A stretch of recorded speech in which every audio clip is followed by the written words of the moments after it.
afternoon, everyone. Looks like we have a quorum, so I want to welcome everyone to the joint meeting for the Rules and Open Government Committee and Committee of the Whole. Can we take a roll call, please? Arenas, Cohen, Here. Davis, Here. Peralez, Here. Jones. Present. Going back to Arenas. Here. Thank you. Thank you. Okay, so we're going to start out by reviewing the agenda for Tuesday, June 15th. And just so the maker of the motion knows that there is an ad sheet. So let's start out on pages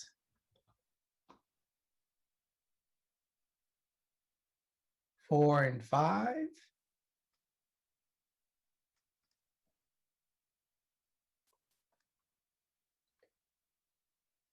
Pages 6 and 7.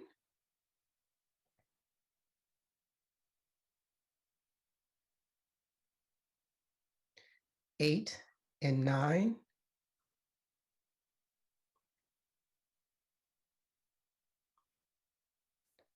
Ten and 11.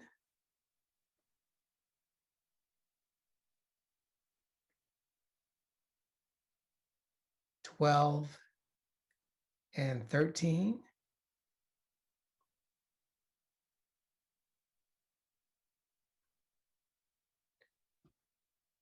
14 and 15.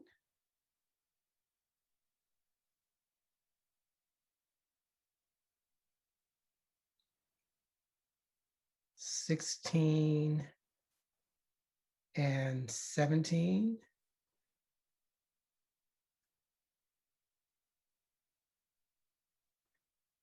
18 and 19. 20 and 21.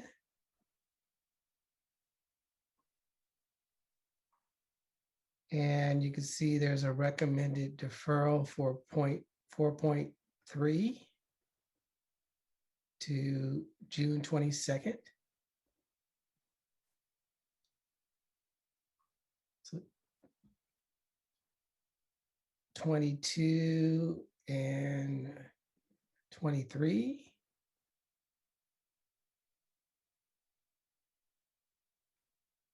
24 and 25.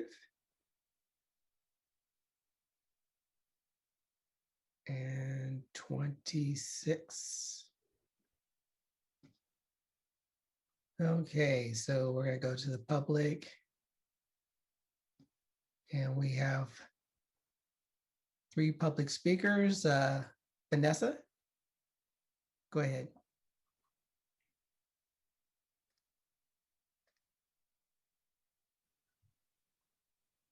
Hi, good afternoon, council members. My name is Vanessa Marvin. I'm the chair of the Santa Clara Tobacco Free Coalition and a San Jose resident. And on behalf of our many partner organizations, I wanted to comment on the flavored tobacco ordinance that's scheduled to be discussed on June 15th. It's agenda item 7.1.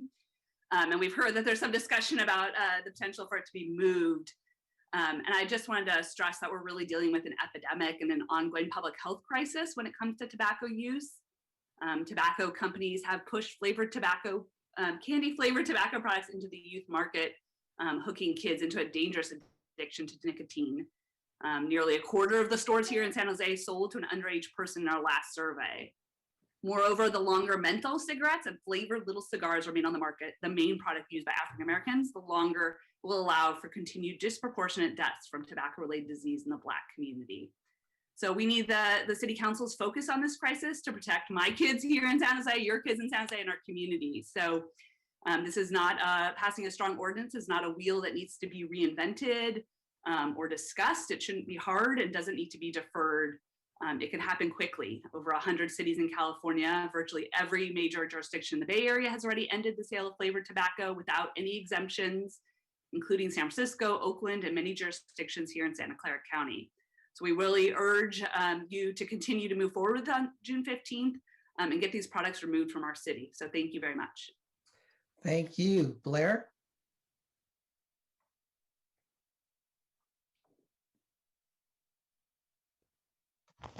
Hi, Blair Beekman here. Happy Wednesday. There's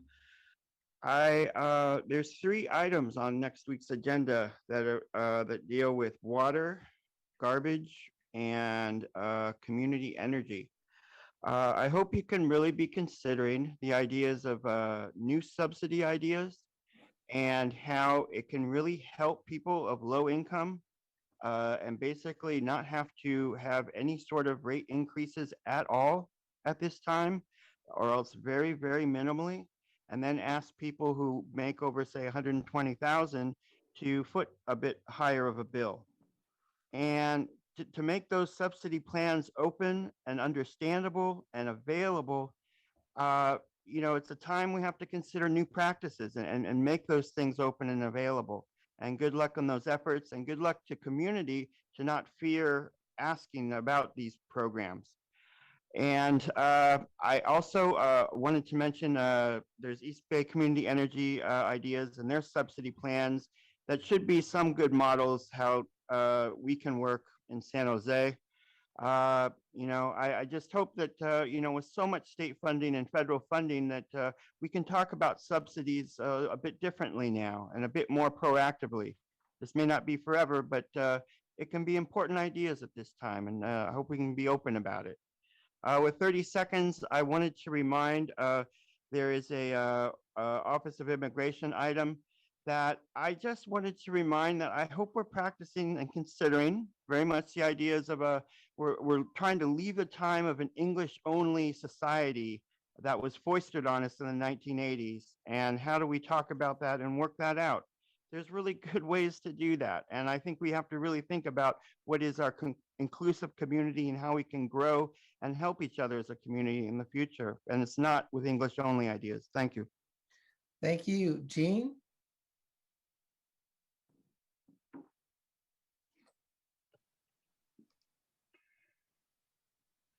Good afternoon, committee members. My name is Jen Gran-Lajano. I'm from the American Cancer Society Cancer Action Network. I'm the Government Relations Director for Northern California. And I wanted to echo Vanessa Marvin about the flavored tobacco control item that is, I believe, currently scheduled for 7.1 on the June 15th agenda. And just to emphasize the importance of this issue, and we also recognize that there are other high priority issues to be heard locally. And but just to highlight a few areas that we recommend to make the ordinance stronger. Currently, there were some issues that we'd like to see some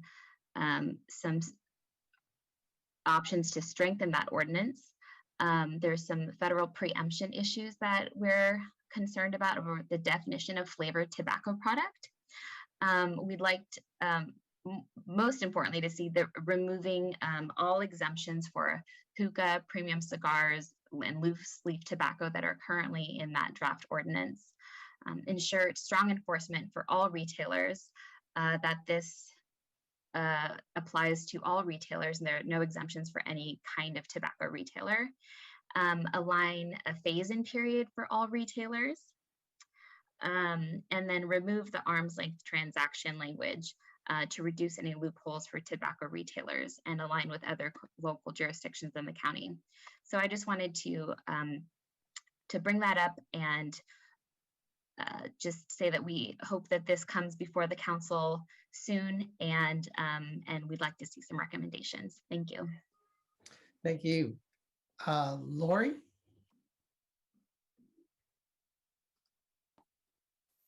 Good afternoon. My name is Lori Bremner, and I'm the California Grassroots Coordinator with PAVE. PAVE is Parents Against Vaping E-Cigarettes, and we bring the parent voice to the issue of nicotine addiction in our youth. And parents really need help. I want to echo the comments of Vanessa Marvin from the coalition in Santa Clara County, and we've been waiting a very long time already for protections in San Jose that mirror what's going on elsewhere in the Bay Area. And meanwhile, every day we watch more kids get addicted. So we would really like a commitment for the council to move quickly with an ordinance that would end the sale of all flavored tobacco products with no exemptions. Ideally, the ordinance would mirror what's already in effect in the county of Santa Clara for the unincorporated portions and many of the other communities. The parents and the kids of San Jose are really counting on you. Thank you. Thank you. Brian?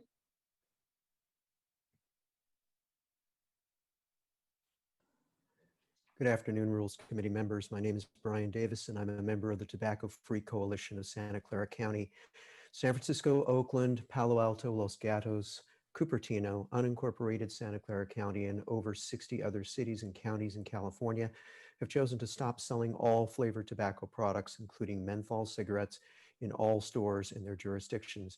That includes vape shops and stores that only sell tobacco products. Those community leaders recognize the urgency of protecting their children from these deadly addictive products. When San Francisco retailers were visited to educate them about the new law, many store owners expressed how much they appreciated the even playing field that the city had established, requiring each retailer to play by the same rules. Stopping the sale of flavored tobacco in San Francisco did not cause any business to close its doors. And if a store did go out of business because they couldn't find an alternative business model to selling candy-flavored e-cigarettes or $1 fruit-flavored cigarillos or hookah aimed at underage teens or menthol cigarettes that Big Tobacco used to give away for free to 9-year-old Black kids in the projects to get them hooked, what does that say about that business? Is that the kind of business that San Jose wants to have? Please consider the urgency of this issue and this information as you decide the City Council's agenda. Thank you. Thank you. Amaya?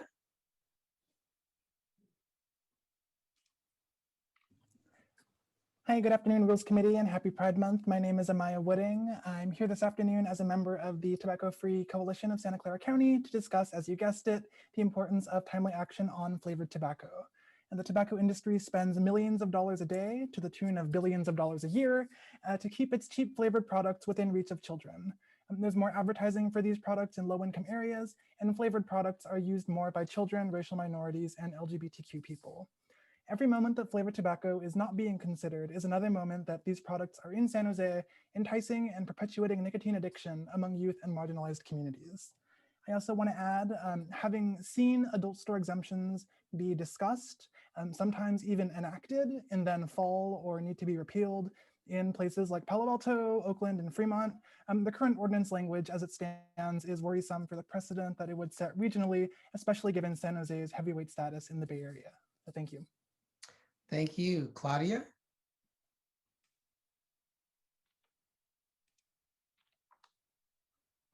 Hello. Yes, go ahead. Sorry about that. Good afternoon. My name's Claudia. I'm a lifelong resident of the city of San Jose and have been a tobacco retailer for quite some time. I am actually kind of shocked with what's going on, and considering that the city has had very little outreach and communication with the retailer community. And we're the most impacted by this type of ordinance. If this ordinance were to pass, I want to know, along with many other retailers that I've spoken to, how the city plans to compensate us for for the loss of our businesses and welfare. And we take the selling to minors very seriously, and we're very careful at our business. And like I said, along with a lot of other retailers that I know that they take it very seriously, follow the law, and make sure to card. So thank you for your time, your attention, and hopefully consideration. Thank you. Sean?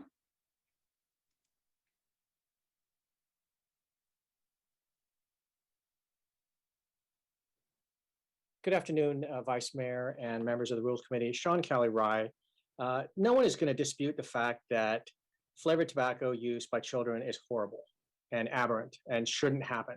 And no one is saying that you shouldn't do something about that. What we're saying is that you should defer this issue because there are small businesses here. This is still a legal, federally and state product. It is not illegal. It is legal, And small businesses have been relying on this for decades to make money and make a living and put food on the table. And there ought to be some more consideration, I think, for the same way that there's consideration being made for flea market small businesses. They understand that they may need to pivot. They may understand that they may have to go elsewhere, but there should be some conversation other than one phone call and or a Zoom session with the business community, telling them, not asking them, but telling them what they're going to do, and even not even full disclosure. There's been no draft ordinance that we've seen. We don't even know how this is actually going to impact the small businesses. Outreach may have been done a lot to the other side, to the opposition, and that's fine, and that's great, but it hasn't been done to small businesses. And so I just want everyone to acknowledge that you can't say that you're pro small business, or that you're supporting small business, or that you love small business, or that you're there for the small guy, if you're going to ignore him when it matters. And this is the time. All we're asking for is time. We're not asking you for anything more than that. Just give us the time to at least address some of the concerns and allow these folks to figure out how they're going to move forward. And that is what we're really asking for, is that consideration. Thank you. Thank you. Tim? Hi, my name is Tim Gibbs. I'm with the Campaign for Tobacco-Free Kids. And I wanted to sort of take issue with the previous speaker. City staff has done a phenomenal job of outreach to small business and retailers. There was a stakeholder meeting. There were tons and tons and just pages and pages of comments. I'm not sure what more city staff could have done to outreach to retailers who sell tobacco products. To the extent that the products that these retailers are selling, mainly menthol cigarettes, I mean, menthol cigarettes, their days are numbered. You know, the Biden administration just issued its intent to prohibit the sale of all menthol cigarettes. The state of California passed a bill, which was signed by Governor Newsom, to prohibit the sale of menthol cigarettes. Unfortunately, the tobacco companies spent $21 million to put that law on hold for 2 years, all the way until November of 2022. So San Jose children would have had those protections already, but because of the tobacco industry, they will not, at least until 2022, or unless the council acts, which is what we're asking them to do. So we are requesting prompt action on this critical issue to protect not only kids in San Jose, but also communities who are targeted by the predatory marketing practices of the tobacco industry. Thank you. Thank you. Call in user 1.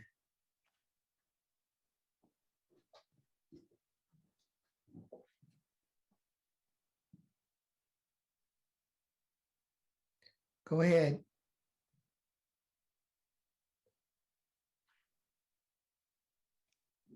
Call in user 1. Go ahead. Yeah, which one are we on? I can't, you guys have gone out of order here. Which one are we on? We're on the agenda for June 15th. I'll call back in. Thanks. Okay. All right, that's the end of public comments. Bringing it back to the committee, Councilmember Davis. Thank you, Vice Mayor. First of all, I want to say I'm in support of the proposed ordinance on 7.1, but I have heard from a number of small businesses that they were not part of the discussion. My understanding is there was one letter sent for a meeting that was happening on Zoom at 2 p.m, one meeting, and there were about 30 people in attendance, but there are over almost 500 businesses that would be affected by this. So I really feel like we need to do more outreach, and I fully expect to be voting in favor of the ordinance when it comes to us, but I also want to make sure that we are fair and that all of the impacted stakeholders are included in the process. because we know that our small businesses have been hurting in the last year and a half. And I really want to make sure that there's sufficient outreach. Another piece of information, and I've heard conflicting reports about which cities actually already have this. And part of my question about that, and I hope that this would be, I haven't seen the memo yet. I know that it is out. I just looked and saw that it was posted. The memo and the proposed ordinance are posted. But if the surrounding cities don't have this, then we know that people can just go a couple of miles and get what they want. And so I'd like to know which Santa Clara County cities are either in the process of creating an ordinance or already have an ordinance similar to this. So I would like to make a motion. Actually, I'd like to hear from Councilmember Arenas, because I know that I think she's the chair of the committee that heard this. And my understanding was it was supposed to go back to committee. So I'll hold off on the motion, but I thought it was supposed to go back to your committee before it came to council. And I would like to ask for more stakeholder outreach and for it to potentially go back to your committee before it comes to council. So I'll hold off on making a motion because I see that Councilmember Arenas has her hand raised. Actually, everybody has their hand raised. But I'd like to hear about that. Okay, great. Councilmember Arenas is next, so perfect timing. Councilmember Arenas. Thank you. I'm having some technical issues, so I might freeze up and stop my video, just warning. So I unfortunately was sick with COVID in December when this came to NSC. And so my co-chair, Councilmember Carrasco, heard the item, but I've been keeping track of this, expecting, because during the NSC committee meeting, I did get, the notes, of course, of what transpired during that meeting. And one of the commitments that we had made as a committee was to ask our staff to continue with some outreach. There was some concern from, small mom and pop Save Marts and local, neighborhood marts that they hadn't been connected with. And so I want to make sure that despite, whether it's unpopular or not, and I, as a mom, I absolutely don't want flavored tobacco. I already have my son on a track that cigarettes are terrible, terrible for your brain. And so no matter what kind of flavor it is. And so as a mom, absolutely, I want to support this, but I don't want to trample on process. I want to make sure that whatever my opinion is, it's independent of the process. And so we can't really skip a step. I did get information and I saw that there was some online surveys and there's some really good feedback there, but I don't think enough. I think it was only 20% of retailers, or 141 out of 687 retailers. And so our committee made a commitment to complete this outreach. And so I want to make sure, it sounds like we haven't completed it just yet. And I would be absolutely open, Councilmember Davis, for it to come back to committee, just for us to ensure that it has, we've vetted it and that it can go to council, without us without having to think twice about it. I see Lee raised his. Just trying to be helpful here.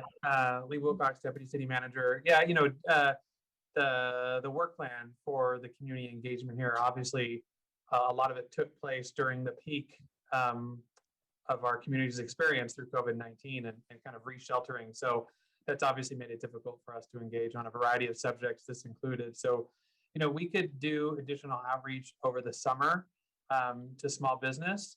and then bring it back to possibly Neighborhood Services and Education Committee in August, and then come back to council. So we can do that as well as some of the best practices research of what some of our other jurisdictions and the timing of those, because that point is also important, Councilmember Davis. So if the Rules Committee directs us to do that, we can absolutely follow through on that. Great. I would be very supportive of that. And, I want to just thank also the speakers who took their time to discuss this item. It is absolutely important for the future of our generation to make sure that they are as safe as they can be. And I will absolutely support this once it comes to council. We just need to make sure that it gets vetted. And that was our commitment from our committee. And so thank you, Lee, for that. I appreciate that. Thank you, Councilmember Reyes. Councilmember Perales. Yeah, thank you. I had actually a couple questions for staff, but they have been answered in regards to the outreach, because I was not so familiar on what that looked like, and I was hearing the same concerns. My only question now would be, what do we think on timing as far as this actually coming back to NSC? When do we think that would happen? And then an idea, obviously, after that, when it would come to council. Yeah, I would defer to Rosalind and Rachel kind of on the outreach and what they're thinking about in the way of additional outreach. Luckily, we do have the chair of Neighborhood Services and Education also on this committee. So I would suggest, unless I'm not seeing more clearly, that one of the first two meetings in August or September, that the committee could hear that and it could come to council in a cross referral the following week or two after that. So I think this is a late summer, very early fall thing.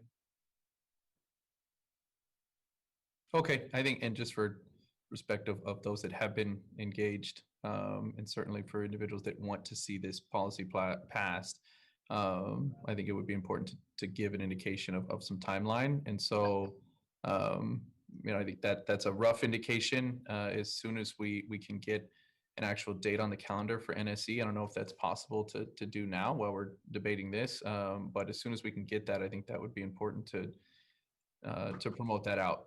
And then we have, then we work backwards from there on over the summer in regards to the outreach that needs to get done. And I would, I guess I'd be concerned if there's a fear of sort of continual delay based on maybe a lack of response, right? And that would be we can't force people to come to the table right at a meeting or whatever it may be in regards to providing input.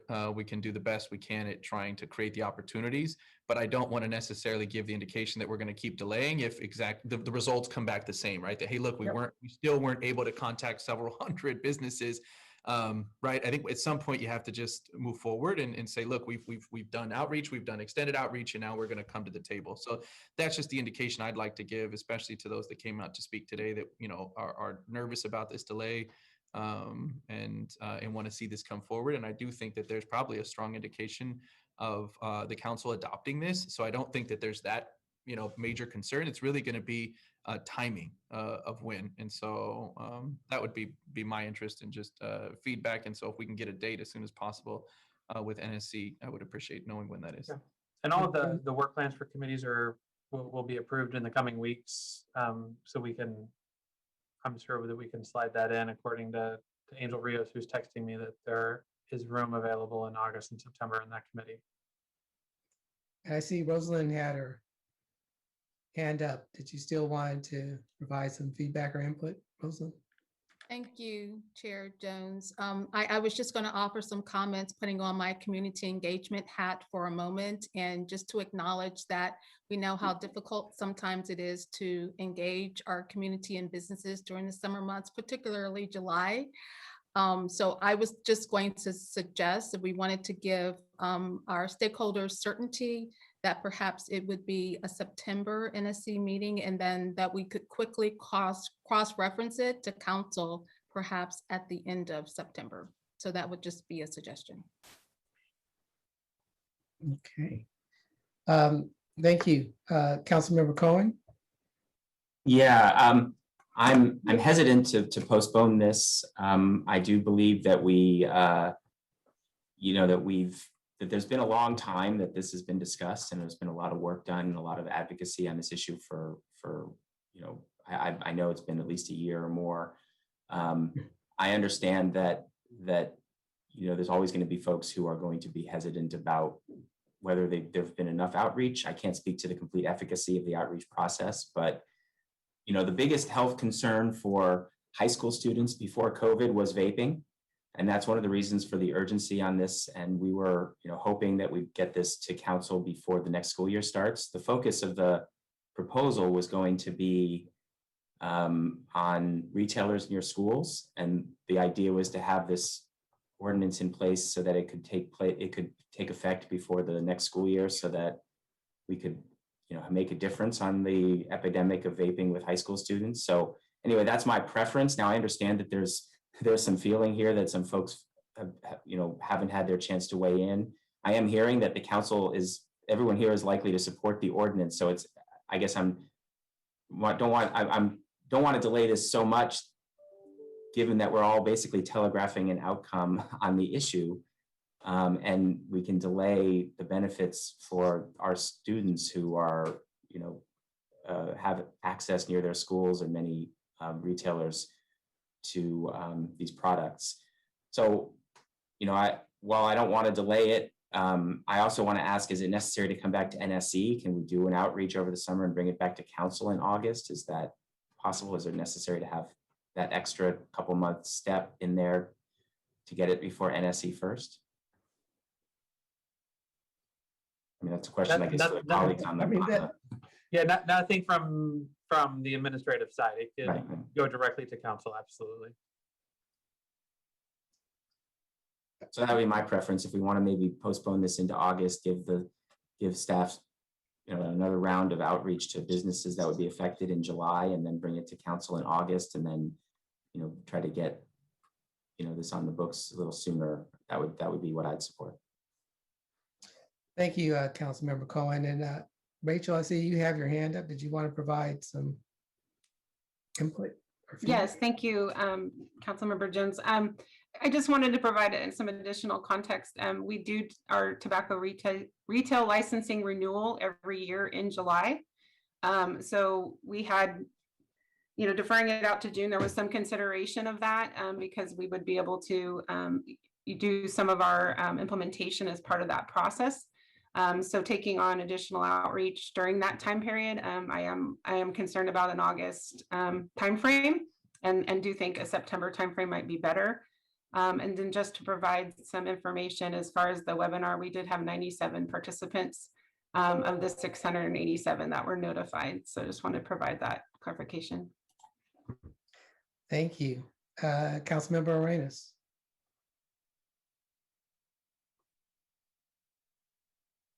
I had forgotten that I'd raised my hand, and I think Angel answered the question about it coming back to NSE and having we're just developing our work plan for the later part of the year, but it sounds like staff is saying that they need the additional time until September, and I have no objections if it comes directly back to council. I really just want to avoid the issue of whether we completed or enough outreach. I don't want that to be the topic of discussion. I want it to be really where we stand in terms of flavored tobacco. So as long as the outreach is done in the way that we just discussed now, I don't know that we would have to vet it anymore. And it could come directly to council, and I think it's in September. Okay. All right. So going around again. So Councilmember Davis, you're on mute. Sorry about that. Thank you, Councilmember Arenas, for the clarification on whether it should go back to NSE or not. I understand that Santa Clara had 4 outreach meetings, so just to give you a sense of what I've been hearing for the number of outreach meetings, and it sounds like 97 participants out of almost 700. I thought it was 500. That's if you have a few more meetings, that we should maybe get to everybody. So I'm hopeful. And so I'm happy to make the motion to accept the agenda for Tuesday, June 15th. By the way, there's an 11 a.m. start time. I don't know if anybody else noticed that. With a 7.1 deferral until September for staff to be able to do additional outreach and also to come back with a supplemental memo about which other cities are in the process or undergoing or have already passed an ordinance that's similar to this, and kind of the details of that. I think Lee called it the best practices, but I'm interested in like kind of a survey of what's going on in our surrounding cities in Santa Clara County. So we have a motion. Do I hear a second? Okay. The motion include the ad sheet? Yes, and the ad sheet. Thank you. I wrote that down and didn't say it. Great. And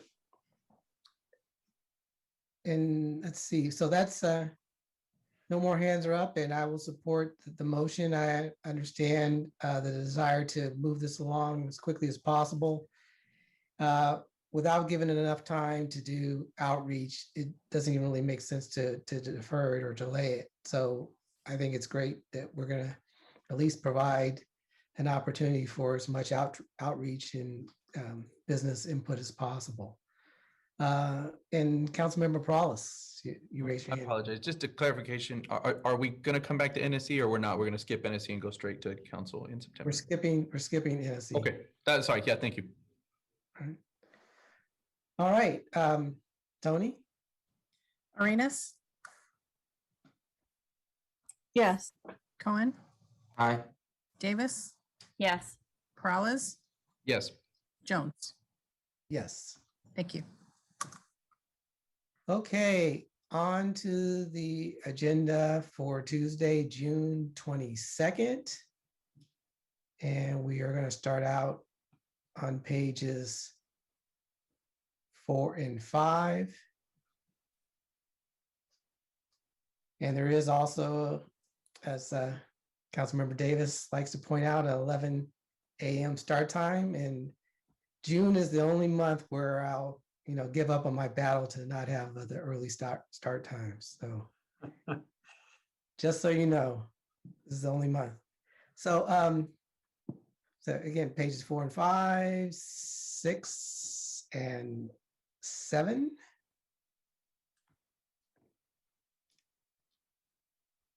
Eight and 9.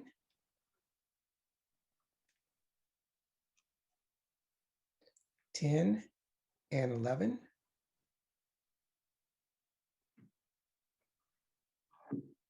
12 and 13. 14 and 15.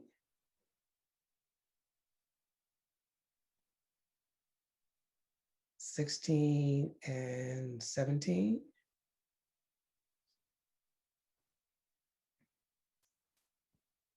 18 and 19.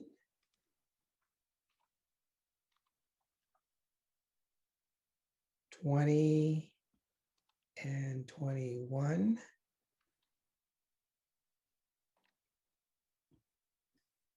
22 and 23.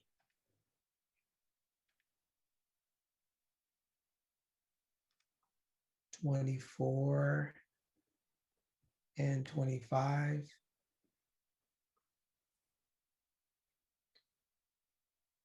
26 and 27.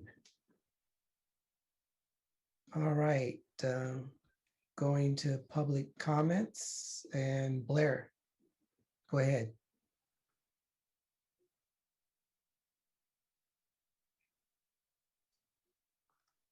Hi, Blair Beekman here to try to remember the items in order. Thanks for the VTA honor you'll be doing next week, or at this agenda. I hope it can be a time to think of not only gun limitation issues, but mental health issues as well. There's an item about that you want to defer digital literacy or digital inclusion ideas for high schools on the east side. I don't know if that's a smart thing to do. I think that should be an item that maybe needs to be before the end of June, or at least at some sort of city council agenda. I don't think it should be secretive and deferred. Kip at Smart Cities last week, he offered an explanation about smart light poles and the lights that was not very impressive, and that you guys are, I think, falling behind a bit in how to be open and accountable about the technology practices. I think we have to consider how to be open about it and everything that this digital inclusion project is going to be going through. You have an item at the end about the Berryessa BART Station Urban Village, and boy, it is really my feeling that, you know, the vendors union can have an awful lot of say in the future of the development of this process. They should be allowed that. And I think they can come up with incredibly creative ideas that can way outpace what, you know, the current models are. You know, there's these steep European designs that are really uncomfortable. I mean, the vendors union, I mean, they're people who come from Mexico, Central America, Vietnam. I think to ask how they would design a place and how they can have an incredibly important part in the future of the process, I think you would come up with some really good. Blair. Thank you. All right, bringing it back to the committee, and before we get a motion, I just want to say that as far as a not before or a time certain, that I'd like to request that we allow staff to come back next week after they have a fuller picture of what the agenda looks like to make recommendations. So this is Tony Tabor, City Clerk. We missed one page, page 28, which is a joint financing authority item. Oh, okay. And also Sylvia Councilmember Arenas, sorry, is on the attendee side. I've given her permission to speak. I'm trying to move her over. It looks like she may have just finally popped over. Okay, great. So the page that we missed,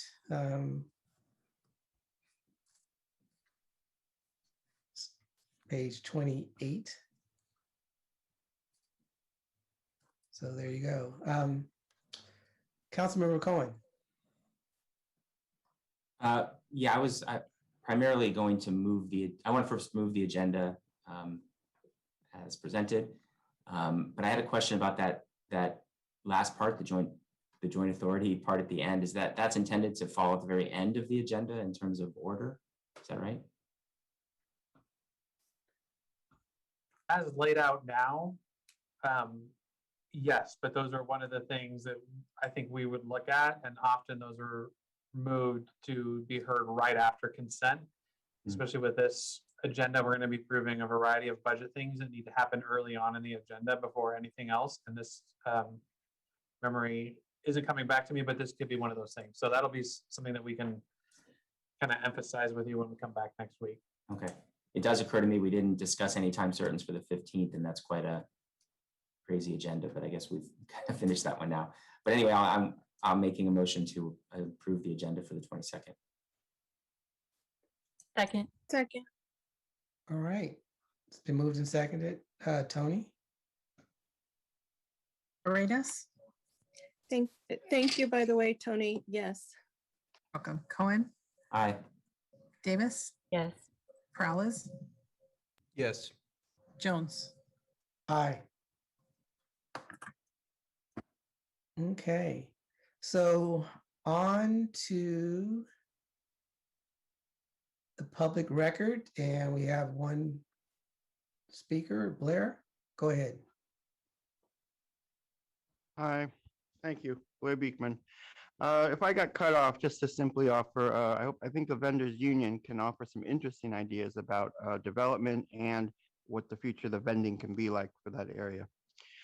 For this item, public record, an interesting variety of letters again this week. Thank you.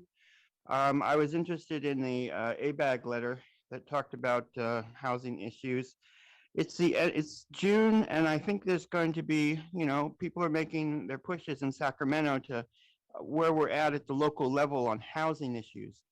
And I've made my own little push this past month about a few months about the ideas of mixed income, ELI and VLI, and we could. I hope this could just be a time to really be considering them, and that we all want to return to market rate and our regular economy and all that stuff. But I think we really have to learn how to use perspectives that basically affordable housing is 80% of market rate housing, and that's all you guys ever talk about. And that's all you put your money towards. So what's the use of talking about market rate? We're basically doing the same thing. You're not doing anything that innovative or special.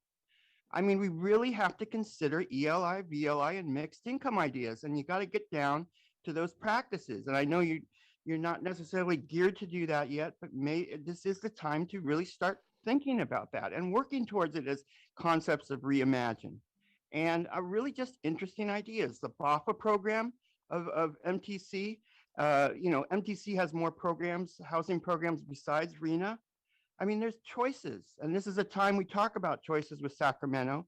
And I hope you guys just consider what's inventive and decent and creative, and we can address the single zoning issues with mixed income, I think, in San Jose. Good luck in creative thinking. Thank you. Bringing it back to the committee, Councilmember Perales. I'll move approval of this item. I wanted to see if we could just get a clarification on the first item we passed the agenda for June 15th. But I'll move this and then ask if we can just ask that question after this item. Second. Okay, it's moved and seconded. Let's vote. Arenas, Yes. Cohen, Aye. Davis, Yes. Perales, Yes. Jones. Yes. Thank you. All right, Councilmember Perales, your questions on the June 15th? Thank you, Vice Mayor. And I don't think we need to recall the item. I just wanted clarification, actually, Councilmember Cohen, as he mentioned that we didn't secure any time certains. So I looked back because I think we had, and just to be clear, we do have a time certain at 6:30 for the police reforms work plan. Is that correct? It just says to be heard at, so I'm assuming that's the time certain language. That is correct, except that we also recommended deferral 1 week, so that'll be heard on the 22nd. Oh, okay. We do not have any time certains for the 15th, but still an awful lot of items to start. We could take that one up next week then as well. Yeah, that's fine. fine. I think that's part of give us the week to kind of figure that all out for you, because the 22nd is going to be quite a few items. Thank you. All right. On to the consent calendar. Move approval. All right. Second. And we have a public speaker. Go ahead, Blair.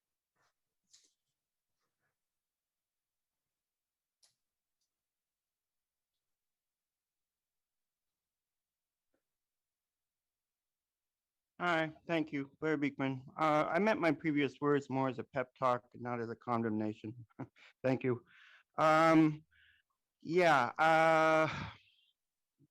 For this item, I just wanted to remind that there's a National Night Out issue item on this that will be coming up. A National Night Out will be coming up, and its item is on this agenda on the consent calendar.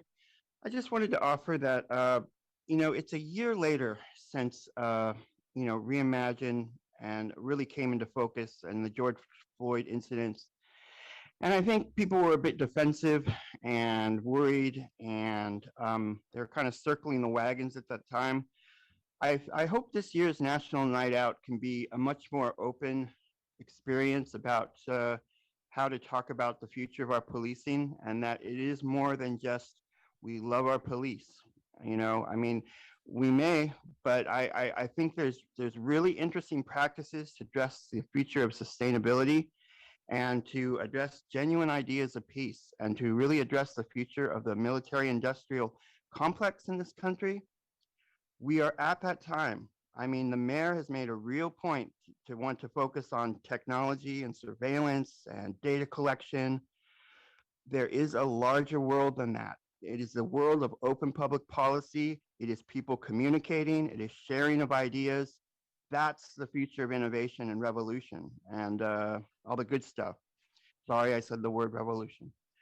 But that's the key to innovation. It's how people can talk to each other more on a simple day-to-day neighborhood level and all of that sort of stuff.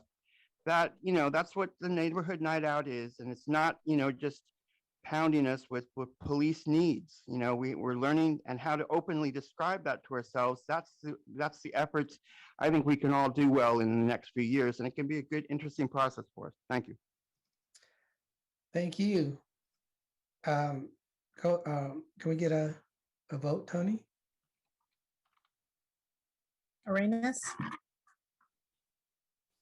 Yes. Cohen, Aye. Davis, Yes. Prowlis, Yes. Jones. Yes. Thank you. All right, the next item is the monthly report of activities for May 2021. And the city auditor, Joe, go ahead. And good afternoon, council members. I'm here with our monthly report of activities for May 2021. In May, we issued our audit of real estate services in the Office of Economic Development. We presented this to the CED committee in May, and we will be hearing it at full council next Tuesday. The balance of our work plan is included as an attachment to the memo. Many of these projects are in process and will be carried over till next year. I ask that you accept the report, and I'm happy to answer any questions. thank you, Joe. Going to the public. Go ahead, Blair.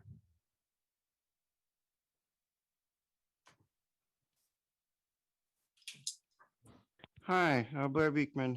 With your ideas of community energy, I feel I get the sense that what you're trying to consider is the future of renewable ideas and where that whole process stands. And I just wanted to, I hope San Jose is reassessing its renewable energy plan and how it can be more accessible to the everyday public, and that you're considering.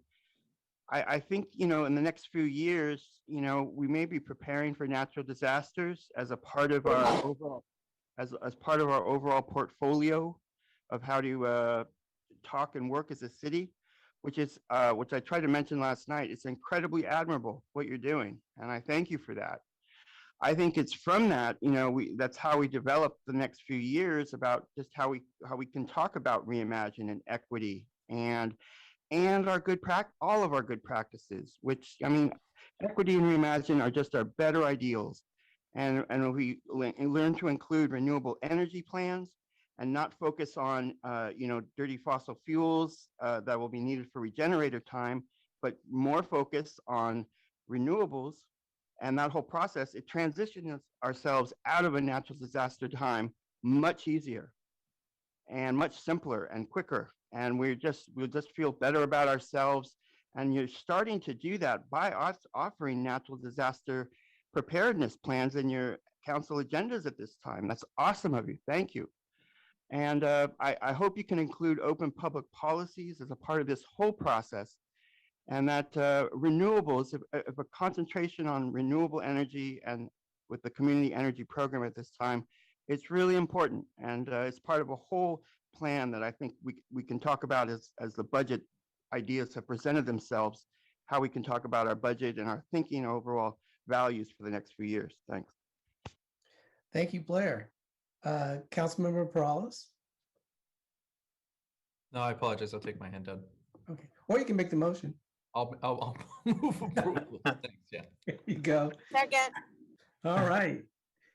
It's been moved and seconded. Tony. Arenas, Yes. Cohen, Aye. Davis, Aye. Prowlis, Yes. Jones. Yes. Thank you. Okay, on to open forum.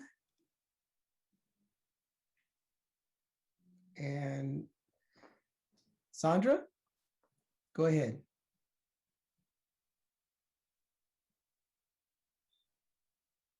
Thank you very much for your time. I want to talk to you about, and I'm commenting on the housing podcast too, that was removed from the housing website since it presented only one side. Again, thank you for that. The housing department website now indicates that they are making an additional podcast. Families and Homes San Jose has not received any requests from the housing department to participate in this. We are a grassroots organization and have been working to provide information to the community. We have sent and forwarded numerous letters from neighborhood associations to the housing department and to elected officials. We would love and like to participate with the housing department in developing the second webcast so that both sides can be presented. I'm a little shocked we haven't been contacted in light of our numerous communications and being a local grassroots organization. But I do look forward and hope that you will encourage the housing department to consider and contact us. We have a website, they know it, and most of you have seen our letters too. Thank you so much for your time and for your interest. Thank you. Blair? Hi, Blair Beekman. Thanks for your patience with myself today, as always. There was an item about trying to end the affordable housing impact fee, and I don't think that's a very good idea. We want things to be regular, and there's bargaining involved. I don't think that should be used as a bargaining chip necessarily. There's a COVID issue, extending COVID into the future. I wanted to quickly mention that the UN General Assembly chair, I don't quite know his name, he was just reelected to a second term, and I did not hear much debate or question about him being elected to that position, which to me signals, for all the macho stancing in this country about we're not wearing masks and that we want our freedom, nobody's talking about the actions of the UN and the WHO, and not just China, but the US too. The US has had a major part in this development of possible development of COVID-19 that we have to consider. That has to be open subject matter. This isn't just China's fault. We have to consider the UN, the WHO, and the US as a part of a whole process of healing and accountability for ourselves and how we can talk to each other in decent terms in the future. So I hope this all gets together and we learn to address the UN. We learn to address the WHO and ask some serious questions. With that said, I wanted to talk quickly, if I can, about the Vision Zero KSI statistics. You had a big push to make sure that we understood things about KSI, but the KSI numbers have been shifted to respect that there's been new counts of homeless people, which in itself is a great process, but you don't know how to add those numbers compared to years of previous statistics. Good luck how to do that better in the future. Thanks. Thanks, Blair. Call in user 1.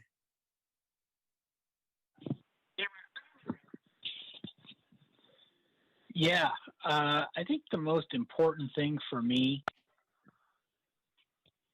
is proper police coverage from midnight to 6. I mean, there's so many nice things that this government, city council want to do. All this flag waving and raising and lighting up the rotunda. Have they lit up the rotunda for the Italian Americans lately? No, they haven't. They took away that Columbus statue. It offended even Sam, who is Italian. Have they lit up the rotunda for the Feast of the Sacred Heart? No, they haven't done that. I regress. It's another big month-long charade parade for you people down there. But and of course, you always have the police involved, prancing around with flags and things. It's disgusting. We've got where I live. There's so much crime. They've got tires being stolen off of cars, home break-ins, but you guys are just concerned about Agenda 21 and mass transit to nowhere. Have you ever just thought of normal things that are bread and butter issues? I mean, when we call for police, all you guys do is have a revenue on a corner of Bryan and Cherry. I thought you guys would have enough money from all the pot tax. I know Peralez is sad that there's not enough pot tax. I thought that was going to pay for everything. You know, the potheads have been saying for decades they were going to be able to pay for everything with marijuana tax. Doesn't look like it's happening. But regardless, I mean, we got poor. Thank you. That was the last speaker. That is the end of the meeting. Meeting is adjourned.